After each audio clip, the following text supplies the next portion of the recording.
Fellow Ugandans, I come to you today as a speaker for what we call the voice of the silent majority. As a country, we stand at a very slippery slope. We are at a time when we can see that elections have become a do or die affair.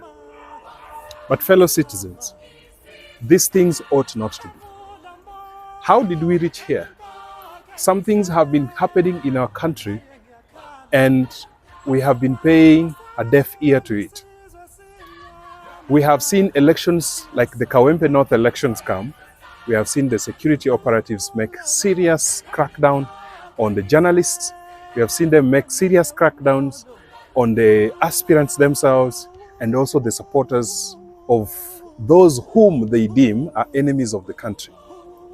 But I want us to reason together and I want us to come to a conversation together. How did we arrive at this point? And what are the things that we are supposed to do to be able to help us take to the next level? Election, first of all, is supposed to be something that gives people the right and the mandate to go and elect someone in whom they believe can lead them. In Africa, this is often divided along different divides. In other words, different political parties.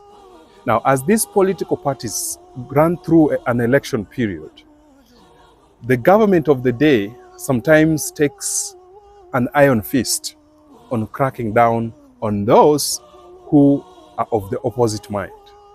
But let us reason together. When in this country did we start having people who belong to other political parties becoming enemies of the state?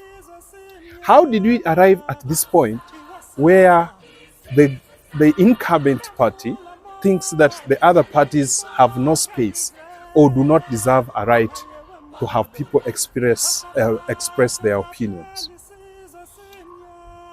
The freedom and the rights we enjoy today, it was fought for by our forefathers.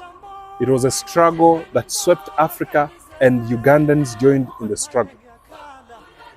Today, we have reached a point where we are not looking back at that. The freedoms we enjoy today is as a result of the blood of many thousands of Ugandans that were killed. And they died for the sacrifice of what we would enjoy today. Now, my counsel to all of us is, and also to the government of the day, is that politics does not have to be a do or die. And behold, you have been in power already 40 years down the road. Must you do it as a do or die? Must you show all the forces and all the strengths to show that you can be able to manage an election or a state? And to the chairman of the Electoral Commission, how did you arrive at the place or at a point where just a mere member of parliament election turns out into a military drill? We have seen the army coming to do military drills on the people, on innocent civilians, on the people. Now, I know a lot of questions run in your mind and run in my mind too. The same questions that are unanswered. As I speak to you today, we have seen these violences occur. We have seen these crackdowns occur. I am here to have a conversation with you that things can be done better. That after 40 years of being in power, there is that expectation you are expected to have. There is that decency you are expected to operate. There is that decorum you are expected to portray in public. And as a result, it earns you respect.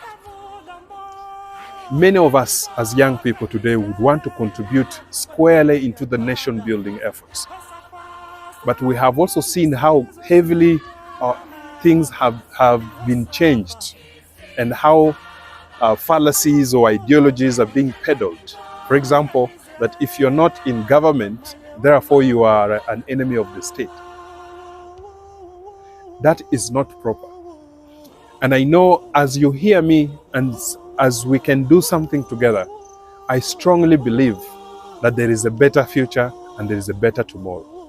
As we sing our national anthem, may we be reminded that there is a country to build, There is a responsibility to continue to build our country together.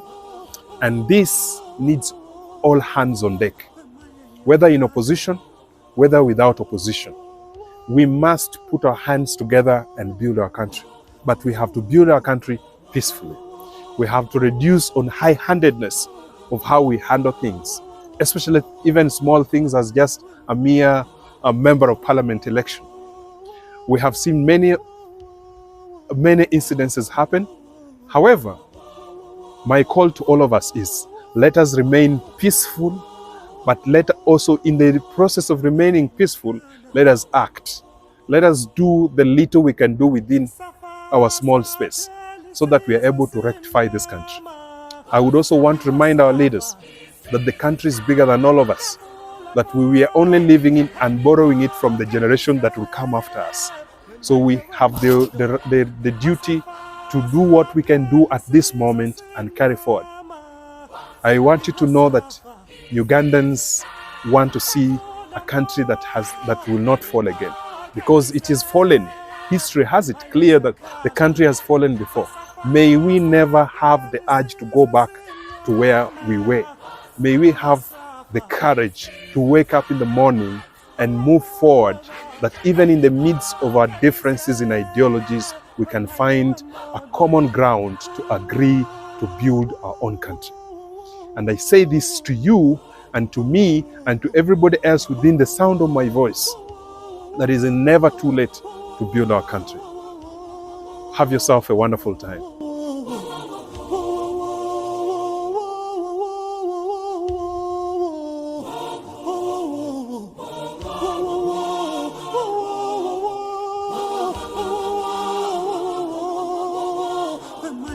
Kala